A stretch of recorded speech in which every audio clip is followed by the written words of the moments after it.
من الصعب حدوث أي تحرك بشأن سؤال الأحد الخاص بالبوندستاغ منذ بداية العام. كانت هناك بعض التحولات في سؤال الأحد، ويرجع ذلك جزئيا إلى تأسيس بيرس دبليو، ومع ذلك هذا الشهر لا توجد أي تغييرات تقريبا مقارنة ببداية أبريل. وإذا كانت هناك انتخابات فيدرالية يوم الأحد، فإن الحزب الاشتراكي للديمقراطية الذي يتزعمه المستشار أولف شولتز سيحصل حاليا على 15% دون تغيير. وتحسن الاتحاد قليلا بنقطة واحدة في سؤال الأحد وسيصل إلى 31%، وظل حزب الخضر دون تغيير عند 15%. لقد تجاوز الحزب الديمقراطي الحر عتبة التفويض ويبلغ حاليا 5%، بالإضافة إلى نقطة واحدة. ولا يزال حزب البديل من أجل ألمانيا مستقرا عند 18%. يظل بي اس دبليو عند 5% في سؤال الأحد. جميع الأحزاب الأخرى ستمثل 11%، مطروحا منه نقطتان. يؤثر الوضع الاقتصادي للناس على متوسط العمر المتوقع. يموت الفقراء عموما في وقت أبكر من الأغنياء، ووفقا لدراسة أجراها معهد روبرت كوخ، فقد اتسعت الفجوة بين الأشخاص الذين يعيشون في المناطق السكنية المحرومة اجتماعيا بشكل عام مقارنة بالأشخاص الذين يعيشون في المناطق الغنية. وبحسب إحدى الدراسات، فقد زادت هذه الاختلافات في العقود الأخيرة. وأفاد فريق بقيادة معهد روبرت كوخ أوركاي في مجلة ذا لانست للصحة العامة أن متوسط العمر المتوقع ارتفع بشكل طفيف في المتوسط بين عامي 2003 و2019. أما بالنسبة للأشخاص الذين يعيشون في الأحياء الفقيرة، فقد زاد بشكل أبطأ أو حتى ركد. وفي عام 2003 كان متوسط العمر المتوقع للنساء في المناطق الأكثر والأقل حرمانا لا يزال يختلف بمقدار 1.1 سنة. في عام 2019 كان بالفعل 1.8 سنة، واتسعت الفجوة أيضا بين الرجال من فارق 3 سنوات في عام 2003 إلى 3.1 سنوات في عام 2019. انخفاض عدد حفلات الزفاف في ألمانيا يتم إبرام عدد أقل بكثير من حالات الزواج في ألمانيا. في عام 2023 تزوج 361 ألف ثنائي، وهو ثاني أقل رقم. وألمانيا الشرقية هي الأكثر تأثرا بهذا الانخفاض، كما يتجه معدل المواليد نحو الانخفاض.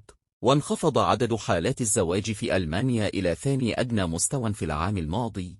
وكما أعلن مكتب الإحصاء الاتحادي، فإن عدد 361 ألف حفل زفاف كان أعلى قليلا فقط مما كان عليه في عام كورونا 2021، وبالتالي كان الانخفاض أكبر في ألمانيا الشرقية منه في ألمانيا الغربية. وفي مقارنة سنوية، انخفض العدد بنسبة 7.6% في جميع أنحاء ألمانيا. وفي عام 2021 فقط كان العدد أقل قليلا عند أقل من 358 ألف حالة زواج.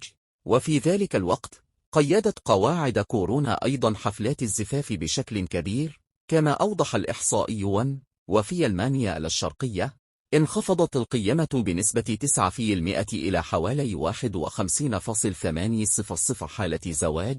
وفي ألمانيا الغربية بنسبة 7.4% إلى 297.700 حفل زفاف. هل ألمانيا مجتهدة أم لا؟ يشتكي ممثل الأعمال من أن العمل الذي يتم إنجازه في ألمانيا أصبح أقل فأقل، وفي الوقت نفسه أصبح عدد الأشخاص العاملين أعلى من أي وقت مضى. تناقض واضح يثير النقاشات. التقييمات لا يمكن أن تكون أكثر اختلافا. ويؤكد وزير العمل الاتحادي هوبرتوس هيل إسبيج على أن ألمانيا بلد يعمل بجد، ويشير مثل المستشار أولف شولتز إلى أن عدد الأشخاص العاملين لديهم أكبر من أي وقت مضى.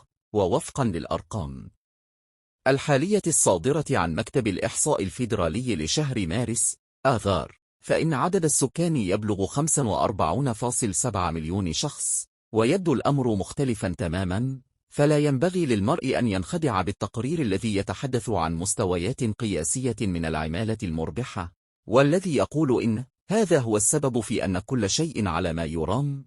ويقابل العدد المرتفع من العاملين انخفاض مستمر في متوسط عدد ساعات العمل. ويخلص كريستيان سوين الرئيس التنفيذي لدويتشه بانك ورئيس جمعية البنوك إلى القول: علينا أن نعمل أكثر مرة أخرى بشكل مختلف بالتأكيد، ولكن أيضا بشكل أكثر جدية.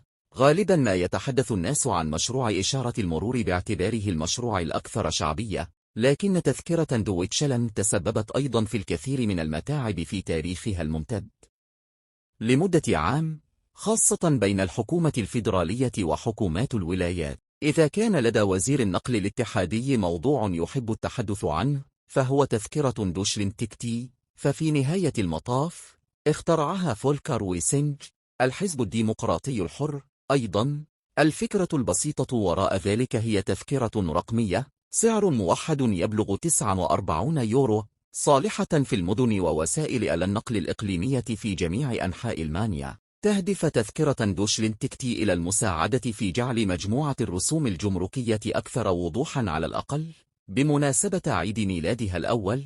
يقول في سينج في مقابلة مع أستوديو أوردكابيتل إن أحدث تذكرة نقل عام في كل أوروبا أصبحت الآن لا غنى عنها، ويبدو أن الأرقام تؤكد ذلك. لدى دوشلين تيكتي 11 مليون مشترك ويستخدمها 1 من كل 8 ألمان. قام حوالي 1 من كل 4 أشخاص بتجربة تذكرة دوشلين تيكتي مرة واحدة على الأقل في السنة الأولى، حتى أن رئيس مؤتمر وزراء النقل أوليفر كاريشر حزب الخضر يرى في ذلك ثورة متوسطة الحجم في مجال النقل المحلي.